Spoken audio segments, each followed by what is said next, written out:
This is called the show. If you didn't know, this is called the show. Hey, hey, hey, scoot. I know in a bit. Guess who's back in the motherfucking hell? Ooh, Barracuda. Ooh. Ooh. Ladies.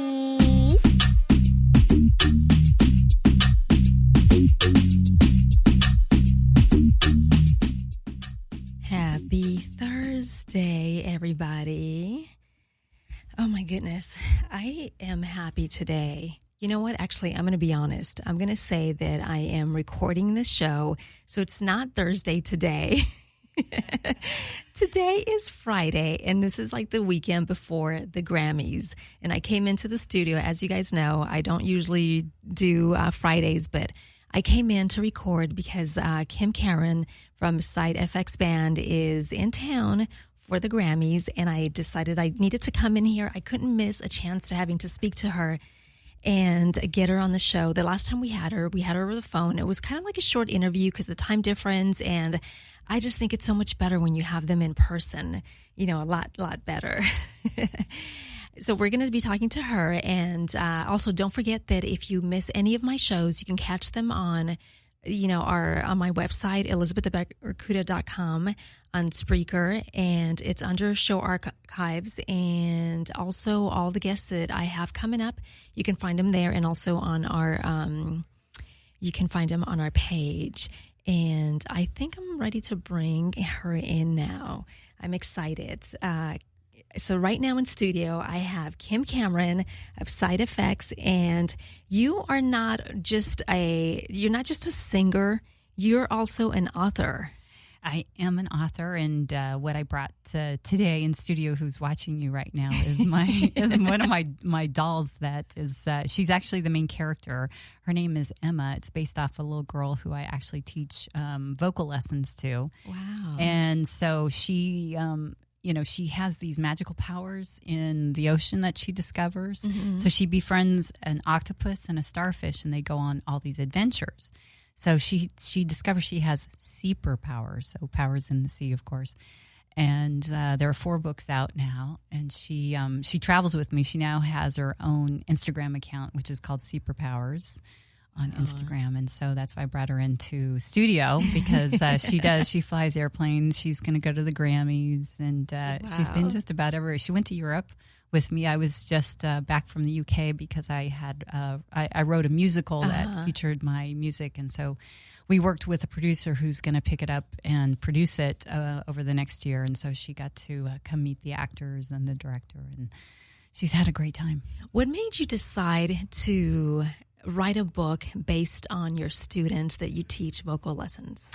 It was a combination of things. What happened was, when I was on tour in the Caribbean several years ago, mm-hmm. I was on break, and this little girl came up to me, and I don't know how the conversation exactly started, but it was something along the lines that she liked octopus.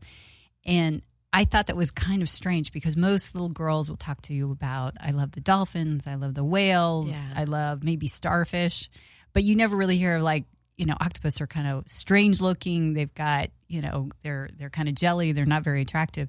So my guitar player, John DePatty, who actually lives out here, and we were kind of giggling about it. And then we mm-hmm. decided that next afternoon on the beach, of course, to write this children's song called Mr. Octopus. And then he said, Kim, we don't really write children's songs. You should write a book around this song. Yeah. So I took kind of this little girl back home that I was teaching, and that became the personality and morphed into this series. So it's kind of like a bunch of characters all mushed into one. Yeah. But it's so much fun to write children's books, because you can, enter the land of make-believe. Kids mm-hmm. can talk under the water, and kids can befriend starfish and octopus, and it defies logic, which is what makes it much, a lot more fun. So that's these are chapter books, and they're kind of written for, I would say, the ages of 5 to 9. Now, does she know that you have books based on that? It just originated from her being a student. She does, and she was thrilled about it. And she actually is the voice on the audiobooks. So there's both printed and audio versions. And the audio versions, of course, have original music, and they have different voices, and different kids actually play the different parts. And then, of course, adults are on there too that play a kid, or a fish or a dolphin or something like that. That's so cute. Now, what about the doll? Does she look anything like your student? There's a little bit of similarities. I would say she looks more like the drawings that we've ended up rendering. So the artist, I'm not an artist. I can't draw, a stick figure. But the artist looked at Emma's picture, and she came up with a drawing that kind of resembles Emma. And then because I do puppet shows with the book around to children, to lots of elementary and libraries around the country, I had to have the illustration morph into a puppet. So this actually looks identical to the puppet. So I'm trying to get them to match, but you can't totally make all of these match what a person looks like. But she does have blonde hair and blue eyes, and she is little. So, are you going to have any more books out? I'm working on the 5th in that series. So, and the 5th is just about done. It kind of takes the series into a sideways direction where the star Emma is not really in the book at all. It kind of goes back into time, and it stars a little boy. And so the little boy, is this anybody that you know? It's not. I would say it's a combination of 3 people and 3 adults who I kind of thought, well, what would they really be like as children? And so I'd say one of them is more like the central, characteristics of that person. And I sort of thought, well, if I had known him when he was a child, I think this is the way he would act. Yeah. So let's talk about what brings you here in LA. So you're here today because you're going to go to the Grammys, and one of your songs got nominated. I wish it got nominated at the Grammys. It got nominated. There are lots of different sort of awards out there. And this year I released an album called Naturally Yours. And staying true to my songwriting, where I'm this hopeless romantic. I'm always writing love songs. This is another album that's filled with love songs. One of the songs called Moon on the Water, I just was informed maybe 3 weeks ago, was a finalist for Song of the Year, which is quite an interesting, it's its own category of awards that they do. They only give out, 5, and it includes like Song of the Year, and I think best, album, or, a couple others. And the judges are quite prestigious. And so it was a surprise and an honor that I had made the finalists. They have very few finalists, I think 4 in total, for Song of the Year. So that was a lovely surprise. This album has done phenomenally well in the dance world, which is, of course, it's a dance album. Yeah. But I've charted all of the songs. I had, 2 of them are still kind of being released right now, but so far all of them have hit number 1 on most of the DJ charts. So I'm thrilled with how successful it's been. And it's also been top on the Billboard charts as well. Yes, which is very nice. It's I've had some good success with Billboard. I've hit it 4 times and 2 times in the top 20. DJ Times, my single, which is pretty new, is called "It Starts Raining," is always also on the album. That I hit in the top 20 just I guess a week and a half ago. So we'll see how far that one goes. So it's a wonderful it's a wonderful time for me. I've kind of crossed the barrier where people didn't know who I was in the dance world, and now they do know. So they are kind of looking for that music, and so it makes it a lot more fulfilling for me that they're actually anticipating. You're waiting to get to that point where people actually anticipate, what is she going to do next? And it's taken, 6 years to get to that point. Wow. So your music is high energy dance. Yes. And it can also be used as, I would say, you can work out to it as well. Oh, yes. Actually, it shows up in a lot of the workout tapes and programs. I only know that because I get checks later that tell me that they're using it. So that's nice. I mean, the album I released last year, which was called No Regrets, was much more of a chill lounge. The BPM was a lot lower. Most of the songs were around, 120, 122. Yeah. You could still kind of dance to it, but it was really meant to be a sort of a chill album and a lot of deep house flavors to it. This one is kind of a combination where I've increased the BPM so you can dance to it, but still got that nice, deep house and house roots to it. So it's and I still put on the pop vocals on top. So it is kind of, it does blend well when you're in a DJ set, because if it's too monotonous, then you're doing deep house. People need an ear break. And I think I provide that transition if you're going that to house. Even if you're going to go acid or techno, it does provide that bridge in between songs. And your music can be found on fxband.net, right? SideFXband.net or SideFXmusic.com. Both of those you can find more Kim Cameron music, all the same places. It'll guide you to the central website. And, of course, I'm hanging out on all of the Amazon and iTunes and Beatport places as well. So you're everywhere. I'm everywhere.